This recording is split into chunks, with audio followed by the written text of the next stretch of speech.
Afternoon. I'm Lindsay McKay, owner and lead advisor at McKay Wealth Management, and today we're going to be talking about family preparedness. This is a listen-only webinar, so you are going to be on mute, but if you do have questions, I encourage you to put them in the question and answer box in the middle of your screen. I also wanted to call out that we're going to talk about our family preparedness workbook today, and I did share a link to that in the chat box. Which gives you an option to download it and you can fill it in as a PDF. But it is a document that we do encourage you to print out and store with your other essential documentation. So if you'd like us to send you a copy of the workbook, please put your name in the Q&A box and I'll know with a request to send it to you, or you can send anyone on the team an email and we'll follow up with a hard copy of that workbook for you and your family to complete. So when we think about this subject, it's really very basic. We do a lot of planning work with you as our clients, and part of that plan is to say that we are working to accomplish goals, we're working to build confidence and security, and for most of us, we are spending time really focused on the part of life that we're living. But the prepared side means that we need to be prepared for any unexpected events that might occur, because we know that life doesn't always go as planned. And while a lot of the topics that we're going to talk about are sort of aging stages of life where we want to have our family be aware of our wants and wishes, we also want to make sure that you're prepared for unexpected events that can occur earlier in life.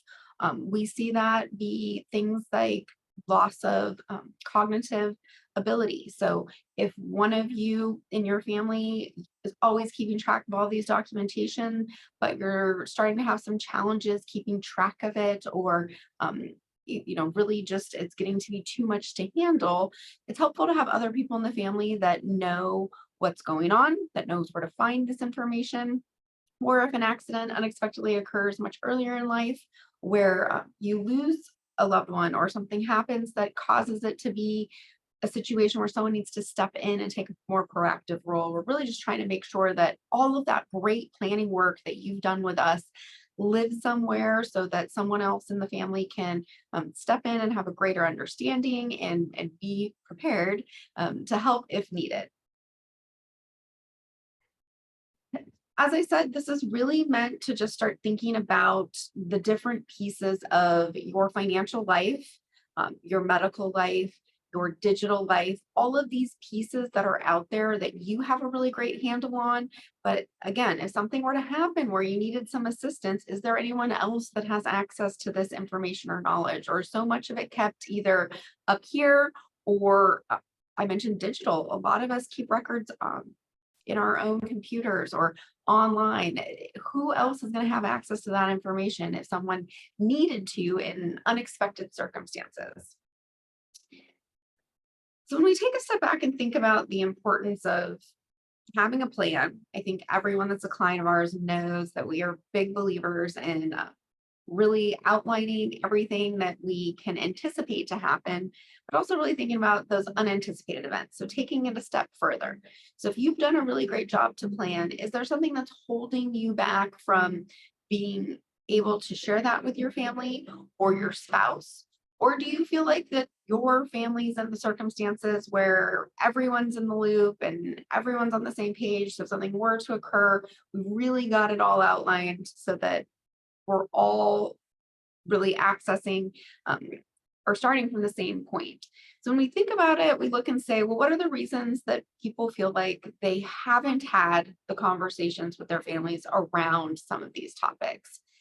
And so from a standpoint of not being prepared, you can see the numbers there that majority of those polled, and this poll was from a few years ago, but just that they feel like they wouldn't have sufficient knowledge. And I think that that really is the crux of the conversation today, because you'll see some of these other topics or points can also apply. But really the biggest thing is to say, if something were to happen to me, someone else was going to step into my shoes to help with these bigger financial pieces of my life, If they don't know all of the information that I know, how are they going to be able to make good decisions around what needs to be done?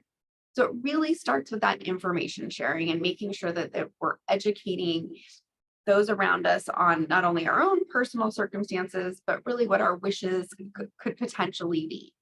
And so that's where we want to make sure that you know that we think of your family as an extension of you. So if we're working with you and you say, I'm not really ready to share the specifics of my personal finances with my family, but I'd love to have my family, whether it be, a key family member, multiple children, whoever it is, just make sure that they are introduced to us so that they know who we are, they know what we do, and if applicable, we can help them get a better understanding of their financial circumstances so that you'll see that, one of the other options on here or questions on here was the concern of they won't have enough engagement with my financial advisor. While that's low, that's still something that's noted on here. And we see that a lot where people come in and they could say, you know, I, I want to have a better understanding of the planning work that you've done with my parents to get them to this point. More frequently, we see people come in and say they really appreciate all of the planning work that we've done because their parents have been communicating that to them along the way. So really kind of removing some of those barriers and just having more open conversation, whether or not it's getting into very specific details or just more broadly having the conversation of, working with a financial advisor, an accountant, and an attorney, and we've put everything into place. So if something unexpected were to happen, we've outlined what needs to occur. And these are the people that I want to make sure that you know that you could reach out to for support in those instances.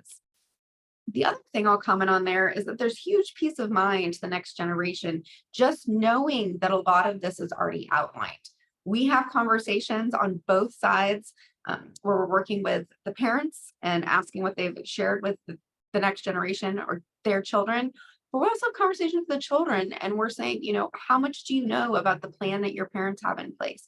How confident are you that they are financially sound? Is there a possibility that you're going to have to provide financial assistance if needed? And a lot of times that next generation says, I'm just not sure. I think that they're in a good position. I think that they have everything outlined, but we've never actually had that discussion. And so a little later, it'll come up about, why aren't we having those discussions? And really, it's challenging. It involves our own mortality. It involves finances. It involves a lot of things that we don't always want to be thinking about. And so then to have to broach that conversation with our extended family really forces us to consider our own wishes, our own needs, and really think about some of those challenging circumstances that we could be in. But again, as I mentioned, our role really is to help you through this process because it is challenging the first time you do it.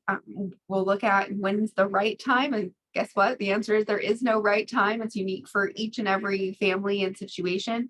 But what I can tell you is that those who have these conversations, it really does help when those circumstances do arise to make sure that everyone is on the same page. There's not as much concern about needing to make sure that we're having the family all in alignment, because if we've already discussed it and everyone's already kind of keyed into what we're wanting, when these conversations are not had and you have multiple family members that are stepping in and trying to do their best to carry out what they think you would want to do, guess what? Not everyone agrees. And so again, the more that we can plan some of this in advance, then the easier it's going to make it when those circumstances may come up. I love this stat here because it's really close to almost 100% of people really that plan to transfer their wealth. It's whether or not they're transferring it to the next generation, if they're transferring it to charity. But unless you're going to spend all of your money in your lifetime, which I know for our clients, that's some of you would like to, but it's really hard for us to plan that way because we just don't know when the end's going to come. So majority of you are going to have wealth that will transition to someone or somewhere. And so we really want to make sure that we've got a plan for what's that going to look like. So rather than being in the minority that actually do have a plan, we have a lot of people that are still saying, I haven't planned for it. It's something I'm going to deal with later. And so we really want to be thinking about what's holding us back from planning on it. And it could be that we feel like we're not at the age where that's a necessity. But again, it's those unexpected life events that occur that we also want to make sure that we have a plan in place. This is all just continuing to build on those same concepts of, if we're being more proactive rather than having to react when a situation occurs, we can be in greater control and we can focus more on the circumstances that are happening if something does occur where it's impacting your family, rather than having a bunch of energy being taken trying to say, we need to figure out where the documents are, we need to figure out if they've documented what their wants or wishes are, and really being challenged with trying to get everyone on the same page when it's an emergency, as opposed to having a calm conversation about planning ahead of time. So I talked a little bit about why aren't we having these conversations, and some of it is just the subject matter is something that hasn't always been openly discussed. So if we look at these statistics here, we have really, again, a low percentage of people that are having these discussions on a regular basis. So 4% hold regular family meetings to discuss wealth matters. That's typically going to be families where they have family owned assets. So there's going to be a trust or an LLC where there's multiple family members that are engaged. We see that most commonly, that those are having annual meetings because it's part of the structure that's required. But what we would like to see is existing clients having conversations with their family periodically, just for those. If we don't want to get into specifics, as I said earlier, we can just say, we do have plans in place. We have taken the steps to make sure that we're making it easy for whoever needs to potentially step in. And if we're having things like power of attorney for healthcare, power of attorney for finances, if you're listing someone to make those decisions for you in case of emergency, it's important for them to know. We don't want them to be caught off guard in the future when something does occur and they say, okay, I'm now having to step in and make financial decisions for my parents or the family or whatever role it is that they're stepping into, and not feeling like you've equipped them with enough information so they feel like they can be making the right decisions.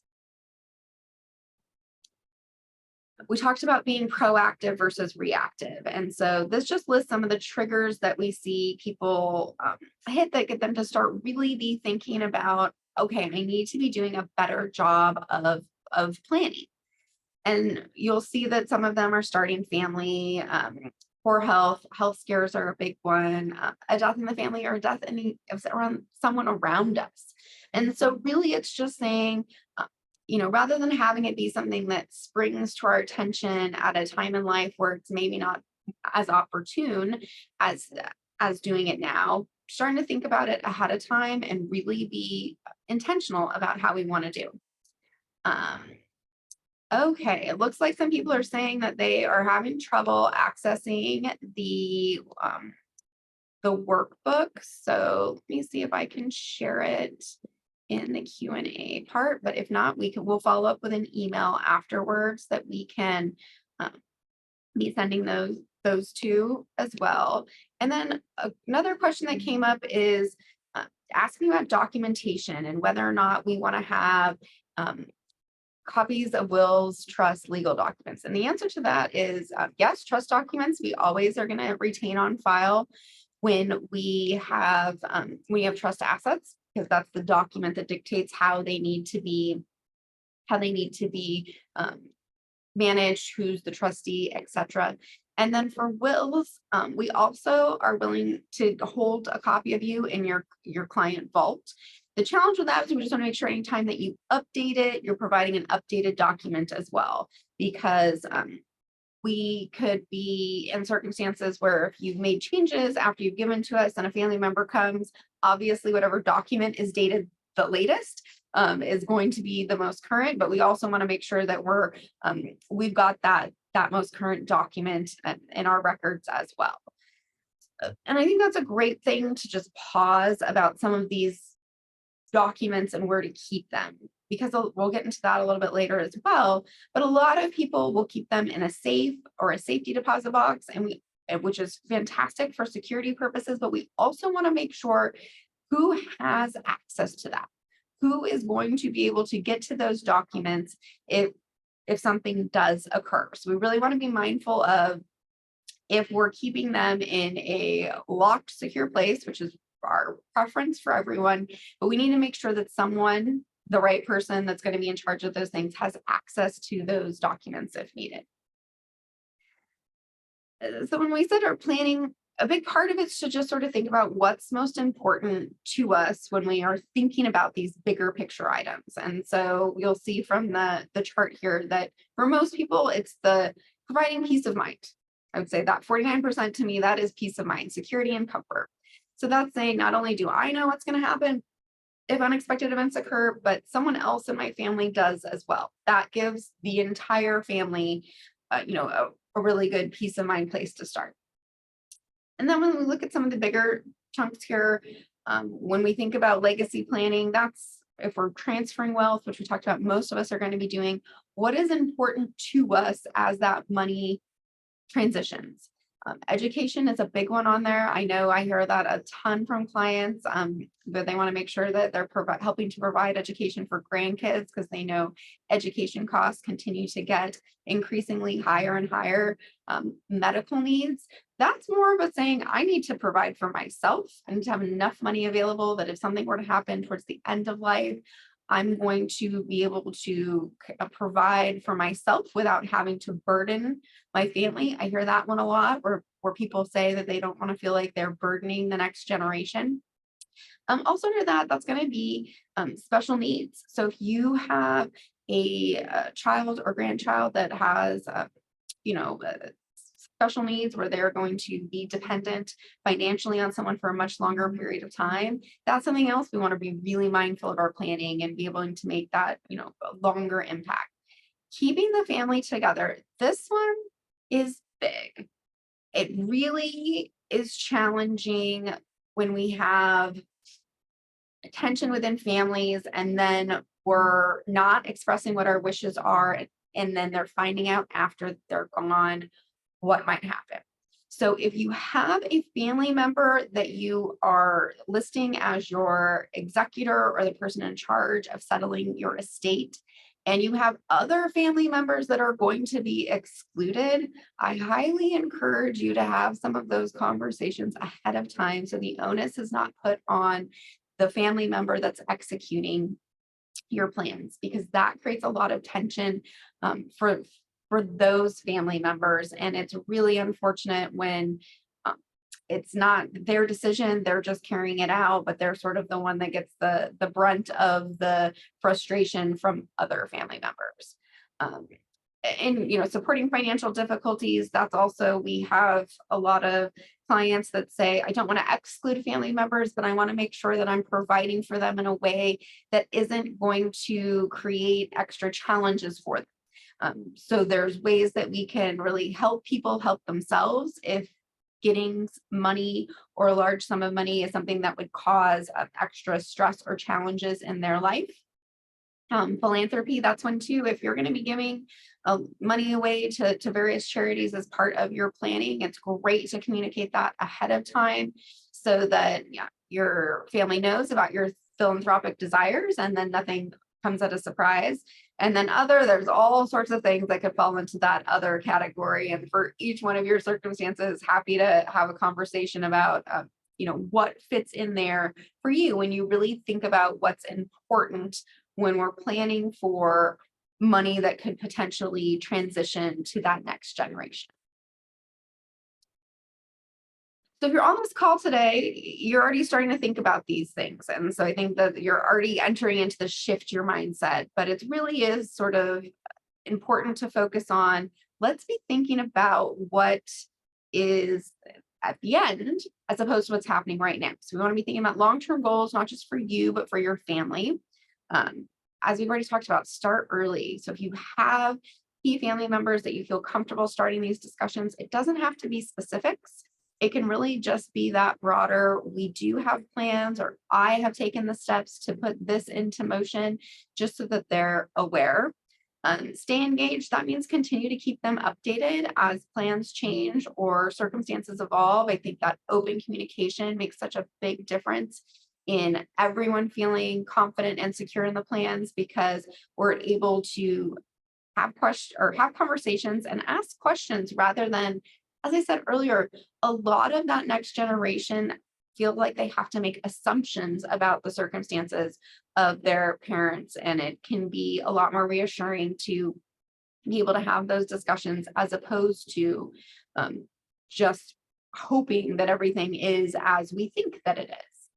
And then use checklists and short-term goals. I really think it's great to just make it kind of as easy as possible to go through. So for those of you that were able to access the workbook, you'll see that it does have kind of just step-by-step in there, places to fill out. And what I really love about that is it will identify any gaps. So I encourage you to just get started, fill in the information that is easily available, and then it'll identify the areas where you're saying, I actually need to do a little bit more work here, or I need to give this a little bit more thought. Then you can come back to it and fill it back in. So let's get into, now we're going to talk about really what's in the workbook. So some of this really, as you go through it, it's going to start sparking your mind for questions. It's going to get you thinking. And so these are just some of the questions to get you thinking ahead of time before you go into it. If you haven't thought about these, like I said, they're going to pop up as you go through and start completing it. And this is true for completing the workbook, but also if you haven't updated your legal documents or don't have will, power of attorney, and some other key documents in place, then I would really encourage you to be thinking about the answers to these questions and then taking the next steps in order to get them legally documented. And if you need an attorney to help you with that process, we do have attorneys that we partner with and would love to give you a recommendation of someone that would be a good fit for you. So again, these are sort of those basic questions that we always sort of have in the back of our mind. So, do our loved ones know what our wishes would be? Have we determined who would be a decision maker for us if we're unable to be a decision maker for ourselves?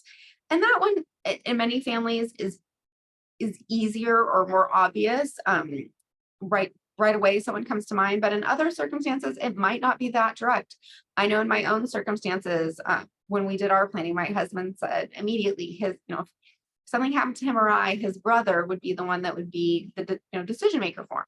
Well, his brother lives outside of the country, so there's some challenges around that. So we had to walk through that conversation and say, okay, what does that look like? If is he really going to be able to do that, or is there someone else that we should be thinking of?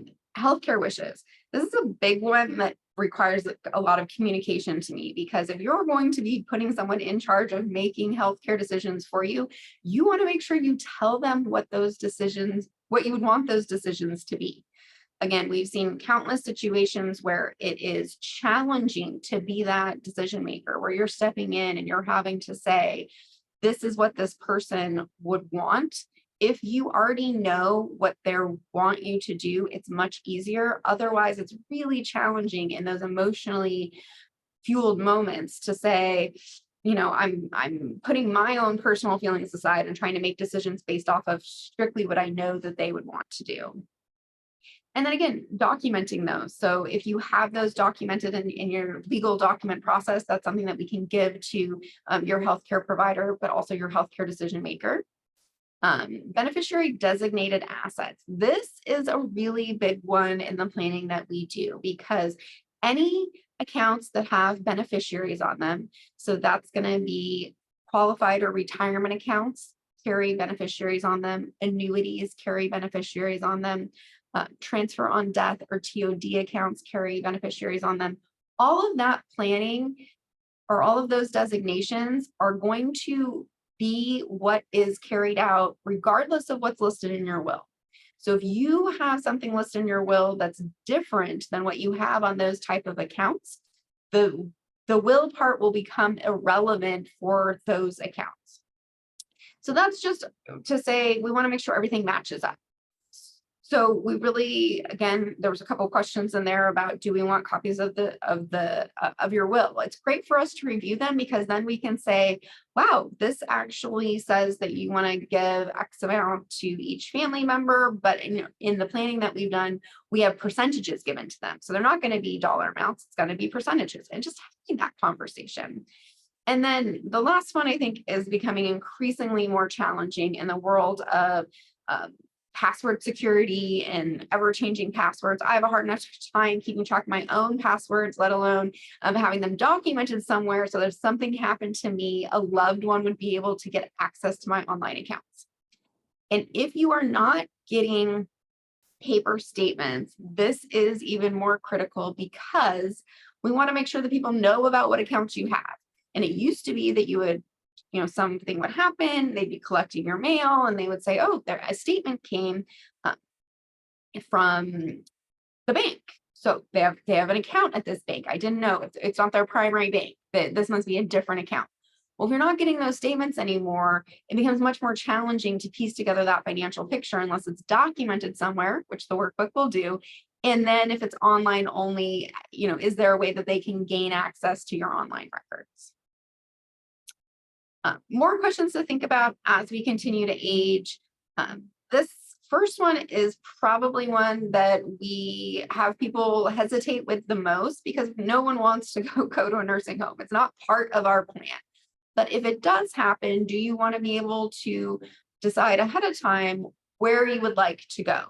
And again, having that be a discussion that you have with your family, that you can say, I hope this never happens. If it does, this is where I want to go. Or, we've made plans that we can afford to have someone come into our house.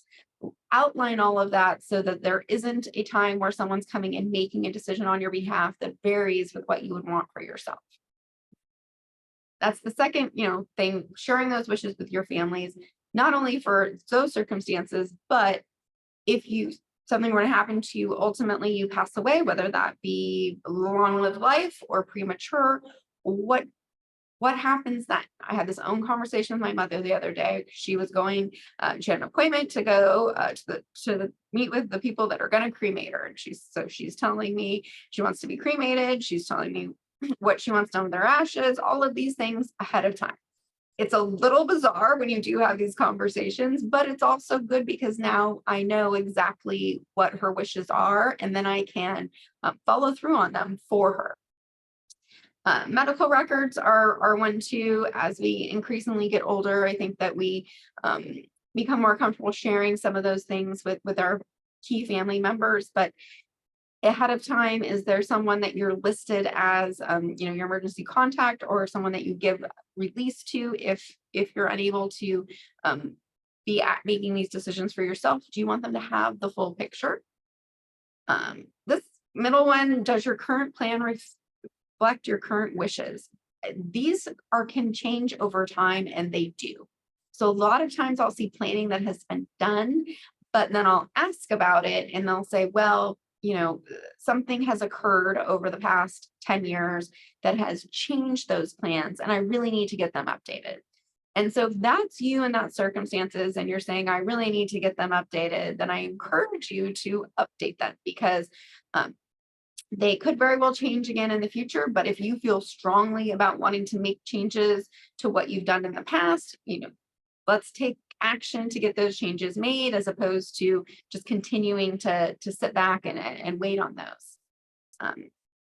And this is getting into some of the other softer stuff. Is there one thing that you want to pass along to those left behind? And this doesn't need to be financial. It doesn't need to be material. It doesn't need to be a physical thing.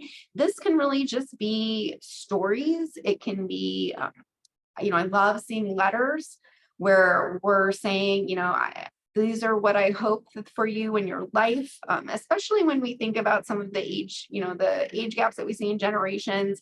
I have a lot of clients that have really young grandchildren and maybe aren't going to be able to always be around for some of those big milestones in life. Hopefully so, but maybe not. And so being able to have some documentation to leave and make sure that you're passing along those kind of intangible words of wisdom or memories that you would really want to have the family continue to hold on to. And there's actually, a lot more resources out there about that. I can't remember the name of it right now, but there's a subscription that you can do where for a year that you get emails and ask you to answer these questions about the story of your life, lessons that you want to share. And then at the end of it, it compiles it all in a book that you can then give on to family members. So we're seeing a lot more stuff like that where we're saying, how am I going to live on after I'm gone? And that's really, what that piece is about. Pets, that's another one that we see too. We have a lot of people with beloved pets. And if something were to unexpectedly happen to you, have you made plans for who in the family is going to be stepping into that role of taking care of those pets when you're gone? And then if you're unable to live on your own, we've sort of talked about that a little bit at the beginning. Is it something where I'd like care to come in? Is it something where I'd want to be able to live with a family member? Is it that I'm willing, to go to a nursing home if needed? These are, again, conversations that are good to have, because I guarantee you, if you're not having them with your children are thinking about it or having the discussion on their own. I'm one of 5 kids, and we talk a lot about who's going to be taking what parent in what circumstances if needed. And so, we want to have those conversations to include our parents so that everyone's on the same page as far as if something unexpected were to occur, this is what the plan would look like. So next steps is you've done a lot of this planning with us from the big financial picture. You've probably done a lot of planning from the legal side. And so you now have sort of this financial and legal life that's in pieces. And so this document's really meant to bring all of it together so that it can live all in one place. And that doesn't mean necessarily that that it should go with your documentation, but it really outlines all of the different areas that if someone were to need to step in and say, where do I access all of this? This is sort of the key to where to find everything. So you'll see it's broken into 6 sections. We're going to go through each one briefly to understand what falls into each of those categories. But I think it's things that you'll mostly kind of would think would fall into those categories. But again, it's very thorough when it lists out very specific questions for you to answer. So personal information, full legal names, date of birth, birthplace, your mother and father's full legal names. So making sure that we've got some of that family tree there. Passport numbers, current and previous employers, that sometimes people wonder, is that relevant? It can be relevant if you have pensions or other financial pieces that might have been left at previous employers that for whatever reason haven't been consolidated into other accounts. Marriage date, previous marriages. So all of this documentation you would want to have not only written out in the workbook, but then you would want to have copies of marriage certificates, copies of divorce decrees, copy of any legal documentation that would be needed to support that. Contacts, again, who am I reaching out to if some of these things occur? Emergency contacts might not be as applicable if your family is already engaged, but who are the doctors you see? Who are the specialists? If you have a spiritual advisor that you would want them to reach out to, professional contacts, attorneys, CPA, financial advisors. As I said, you put together a plan and you have a team of people that know what that plan is, but sometimes we don't know what the other side of that is. So we do ask what attorney you're working with, what CPA. We like to document that so that if your children come to us and say there's no copy of the will, we can't find it anywhere, we can say, well, we have this copy they gave to us on this date, but also you need to reach out to the attorney who would have the most recent documentation and being able to provide them with that name.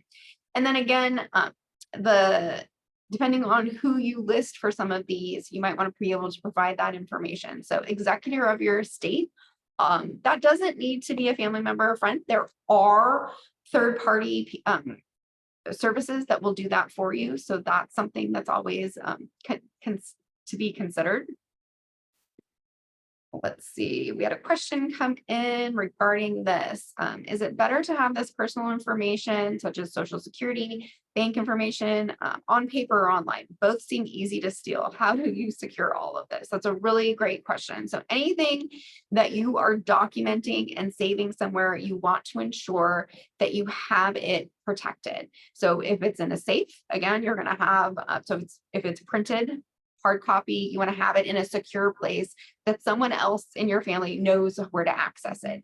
If you're going to have it saved online, you can password protect documents.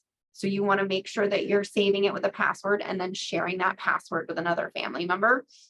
Or we have, I mentioned earlier, a document vault where we can keep documents for you, where that is a secure encrypted place for documents to live as well.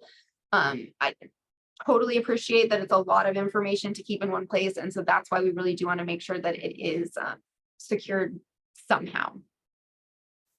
To mention some of the documentation.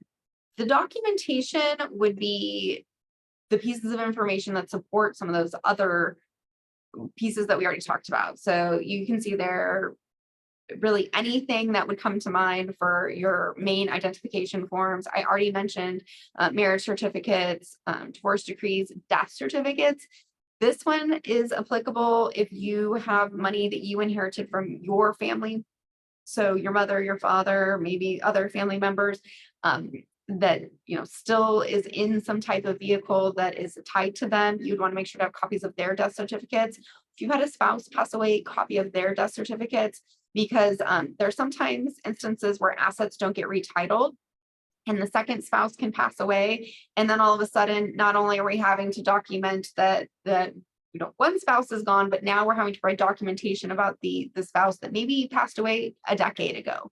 So making sure all of those documents are there, military records, veterans records, all these things are applicable if there's any type of benefits that you are eligible for. So maybe it's not in the case of death, but something happens to you where you're needing to have some type of care. Are we able to qualify for benefits outside of what you're already receiving? So that's why that information becomes applicable.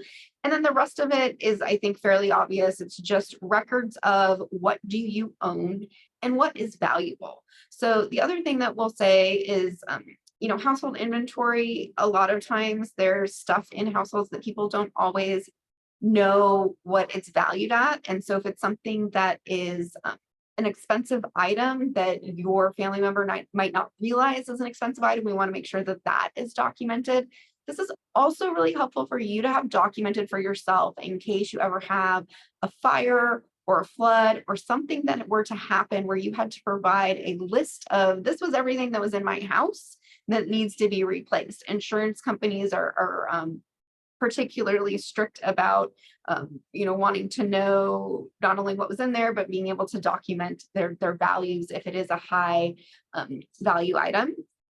And then I'll also comment on employment benefits. This is one where we've seen people not realize that there was pension benefits or an old deferred comp plan or some financial piece that was left at a previous employer for a long period of time. And it's been so long since you retired and worked there that your family might not even think about it. So, obviously that's stuff we want to have on record with us, but also want to make sure that it's documented in this plan so that it's not overlooked. Medical information, this one probably seems fairly obvious, to just make sure that if you are having someone who's going to be making medical decisions on your behalf, if you're unable to make them for you, then what is the things that they would need to know? And obviously your doctors can fill you in or can fill them in on a lot of this information once they have that power of attorney piece. But depending on how many doctors you go to, you could be getting conflicting information from different doctors, different specialists. And so really wanting to make sure that we know who's the lead doctor, and then what are the other considerations that are important when thinking about your financial picture. I had this happen with my own extended family recently with an uncle that has was entering, end of life stages, and he's been on dialysis for a long time. And so he was getting one piece of information from his primary care doctor, and then they were getting other information from the specialist that he was seeing about dialysis, and it wasn't matching up. And so the family was really stressed out about how do we make a decision about whether or not we continue to provide this care when we know that he's getting to his end of life. And it was weeks of stress and added frustration before everyone was able to get on the same page and really feel like they had a game plan going forward. So the more complex your medical situation is, I think the more important it is to make sure you're communicating that with family members, but also documenting it so that if someone needs to step in and try and keep track of some of those moving pieces, it's a little bit easier for them to follow. The other thing I'll note here that I have seen before too is for pets, if you are having a family member that's going to be taking over care of your pet and there's important information regarding their medical history or medical needs, make sure that that's documented, what vet they're seeing, what medications they're on, all of that for animals as well. Okay, financial information. This one probably feels like the most obvious from the standpoint of us bringing you this information, but really wanting to make sure that we have all accounts documented somewhere, and then access to those, which you already mentioned. But you'll see on here bill pay, what bills are automatically being paid, what bills need to be paid. So again, if someone's coming in and helping you with some of this financial stuff, if you get to the point where you're unable to do it, if there are not statements that are coming in the mail saying you owe this bill, how are they going to know? So if you are comfortable having auto pay, I encourage that to be set up. If you're not, let's have a list somewhere of saying, these are the bills that I have each month, each quarter, each annually, whatever it is, and when they're due, so that if someone was to step in and need to start making those payments on your behalf, they can. We already talked a little bit about retirement plans. If there's things that are left at your old employer, we want to make sure that those are documented and not overlooked. And then loans and liabilities are obviously always going to be important. So if there's payments that you're making, that again, we want to make sure we're not missing those obligations, because that's something that can have financial impact on you. Insurance and protection, these are also really critical. Life insurance, obviously, in the case of death, there's going to be a benefit that comes to your family, but long-term care is a very important piece of a puzzle for many individuals as they age. And so if you do have long-term care policy coverage, make sure your family knows, and make sure they know what those triggering events are. So typically we're going to have 2 or more of our daily activities that we do that we're unable to do on our own. And then there's a period of time called an elimination period before benefits start paying out. And that's typically, we see that close to 90 days. Could be longer, could be shorter. But if we look at that and we say, great, if these things do occur, I have a policy that's going to start paying X amount a month after my 3-month elimination period, and those benefits will last for X amount of time. So knowing those specifics can be very helpful for family members that are, again, potentially trying to step in and help during some of these challenging times. Disability, as well as property and casualty. So again, we want to have all this information kind of live in a singular place so that we can go to this section of the workbook and say, great, I can look on here and I can see that they no longer have life insurance because they let that go once they no longer needed income replacement. They do have a long-term care policy, and this is when it triggers and how long it'll cover for. Disability no longer applies because they're retired. And then, property and casualty would be anything that happens to the house, car, anything like that, an umbrella policy, all of that sort of listed in a single place. I've touched on this a few times, so I won't spend a lot of time here talking about digital information, but it is one that we increasingly see more and more challenging when someone passes away, that you cannot get access to these pieces. So, and it's for privacy protection purposes, that a lot of this, it does not matter if you are married, you will still not be able to get access to this. in many cases if they pass away without proper planning. So if you're updating your legal planning, you'd want to ask about this piece as well. But if there are things where if something were to happen to you, you would want other family members to have access to your email accounts, your financial institution accounts, you have social media on here, anything that's going to be require online access, we want to make sure that we have that documented somewhere where they can be getting access to it. We're seeing more and more people use password security systems. So that's where you go in and it keeps track of all of your passwords for you. And then if something were to happen to you, you have a secondary person that it defaults to.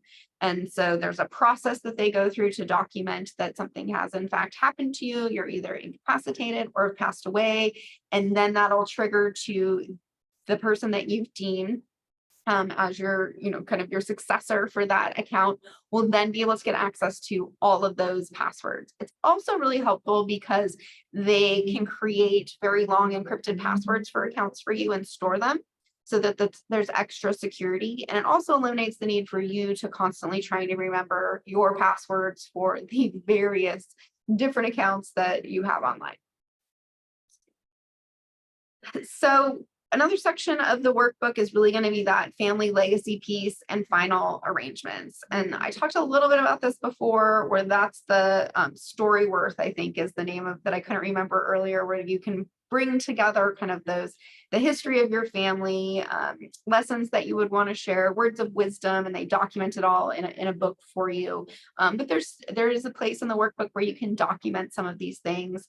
If there's particular events in life that are really meaningful to you that you would want to make sure that your family continues to be mindful of, and that could be celebrating them or acknowledging them on an annual basis. It's a really good place to document them. There's an action plan in there, so it creates some checklists. If this happens, this is what steps we need to take, who needs to be notified, and then everything kind of coordinates together in there. And then final arrangements. This is one where I do think it's important, if you haven't thought about it, to document what you would want, and that could be specifically for your remains. There's all sorts of ever evolving ways that your body can go through. So I mentioned earlier, my mom's plan to be cremated. I have a sister that's going to do a natural turn into compost, essentially. My husband was like, no, I just want to be buried. And so everyone has sort of their own interests or wishes around that. So you want to make sure you document that. And then service arrangements. This is one where we see it changing all the time too. Some people really want to have a full-blown funeral. Others want to have a celebration of life, or prefer to just have it be a small, intimate family moment. And so whatever you really would want that to be, this is a really great place to document it, in addition to communicating it with your loved ones. We did talk about the documents earlier, and if you don't have updated legal documents, definitely want that to be part of this package. So power of attorney is really important for the work that we do with clients. And we see it happening much more frequently with people that as they continue to age, there's either, dementia, Alzheimer's, some type of cognitive issues where they are unable to continue to comprehend the financial side of their life. And so obviously that impacts the day-to-day, banking challenges, but also we can't take any instructions from family members unless we have that legal documentation. So it's really important for the work that we do with clients to make sure that there is someone that's going to be able to step in and do financial decision-making if you're unable to do that for yourself. Healthcare directive, what measures do you want to be taken in certain medical situations to prolong your life? That's a really important one to share, so that, again, people aren't having to feel like they are making that decision in a moment where they're already filled with lots of emotions, and it's really just a challenging circumstance. And then that's really important as far as what do you ultimately want to happen with your belongings. So that's your assets, that's your home, your car, and all of your personal effects. What do you really want that, or how do you really want that to be distributed once you're ultimately gone?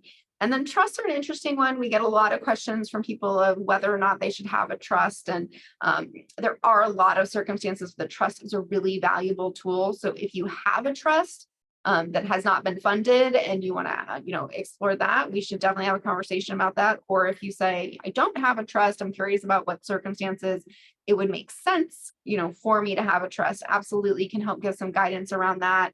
And then make sure that you're working with an attorney that can take that guidance and a step further and really turn it into actionable legal documents for you if applicable. But the thing on the trust that we see the most is that a lot of people set up trusts and don't fund them. So you have a trust that assets are supposed to go into. We want to make sure that we're taking that step and getting that done so that we're not undermining some of the planning that's been done on the legal side. And again, those documents, having them live along with this workbook, and then we can retain copies in your document vault for records as well. Really important pieces for individuals to be able to access if needed. So you already took action by joining this call today. We've gotten really great feedback about this in the past because it's a challenging place to get started. I do have, an idea of all of these pieces that I have, but how can I bring them together and really outline them in an easy to digest way for my family members? So this is a great tool for you. We're going to send out as follow-up to this call, a link to the workbook online, since not everyone was able to access it. And then for those who are interested in getting a hard copy, we'll mail those out as well. But I really encourage you to just get started. So this is one of those things, it'll sit on the counter and you'll keep looking at it, or you'll move it to your desk and you'll keep looking at it and you'll think, I'm going to get to it. I'm going to get to it. Just get started. Start filling out the information that you know right off the top of your head. And then, once a week, pick it up and fill out something new. And if you need to find documentation or information, make a note for yourself and give yourself to the next week to bring it back up. If you're a business owner, I really encourage you to have a similar document for your business, because just all the things we talked about as far as that knowledge that you keep up here that not everyone else has access to, we want to make sure that that lives somewhere else for your business. And then I'd also encourage you, since this is a link to a document, you can share it, the blank document, to other people in your family that you think it might be a good resource for, because it really is never too early to get you to be thinking about some of these things. And so a lot of what we talked about today, as I said at the beginning of the call, was really going to be geared towards a certain demographic that's thinking about that later in life period of time. But this is something that everyone should do. I have this for my own circumstances. Because something were to happen to my husband and I, we have other family members that are going to need to step in and assist with our circumstances, and they aren't going to know nearly as much as I would want them to. So being able to have it live in a place where it's saying, this is the guide that you would need if something were to happen. Update when changes are made. We already talked about, if you make changes to your will, if you retitle assets, if you change a beneficiary, we want to make sure that everything kind of syncs up with all the different places it should be documented. And then this question came up earlier about, should it be digital or hard copy? And I say both. So I would say you have a lot of documents that are hard copies. I would keep that all together wherever that secure location is. And then I would keep a secure digital file as well. And if you don't have the ability to do that or aren't sure how to do that, let us know, and someone on our team will help give you guidance around that. And then we already talked about it. Share with others. So if you feel comfortable sharing with your family now, so you don't have to say, wait until you're gone or wait until something happens and this document exists, give it to them so that they have a copy as well, and keep that they keep in a secure place. Or as we talked about, trusted advisors, we can retain a copy for you and have it live in your document vault. So a question came up of, how do you send us documents that we want to keep on behalf of you? And so for those of you that are asking, I will reach out so that we can, help you know how to do that in a secure way. And then the last thing that I'll just say, and we've talked about it already, is that reason why we're having this conversation is that the planning that we do really should carry far beyond you. Obviously, our biggest goal is to make sure that you have a plan for your remaining years that we're anticipating. But we also want to make sure that that wealth transition, which as I said earlier, majority of us are going to be transitioning wealth. How much is, going to depend on how much we need during our lifetime, but very few of us are going to get to the point where we spend it all before the day that we're gone. And so our commitment is not just to help you get to the end of your life, but we really want to be able to make sure that that next generation, whoever's going to be on the receiving side of that, feels equipped for what's to come, because there's trillions and trillions of dollars that are going to be moving from one generation to the next over the next 20 years. And there's a lot that comes with being the recipient of that. And the more we talk about it, and the more that we help educate that next generation for what is to come, the better equipped they'll be to handle it, and that make sure that the hard work that you did, that we helped you along the way, continues to provide benefits for your family for, hopefully the next generation and the generation after that, many generations to come. So that's all that we have for our conversation today. But if you have any specific questions about your circumstances, I encourage you to reach out to me so that we can discuss them, or have a member of the team discuss them with you, so that you feel like you've got a good game plan. And then really the next step is to make some progress on getting this document completed so that it is all in one single place where it's easy to access, easy to follow, and you and your family can both feel like you have high level of confidence in what the planned and unplanned stages of life that are left are really going to look like. So if there's any other questions, I'm happy to answer them. Otherwise, as I said, everyone who participated in today's call, we will send out a follow-up with the link to access the document if you'd like it to be mailed to you so that you don't have to print it yourself. For that hard copy piece, please let us know. And then we're also going to upload a copy of the recording. So if it's something that you feel like you wanted to revisit or you wanted to share with someone else in your family, I encourage you to do so. Thank you for joining today, and we look forward to helping you with your family preparedness plan.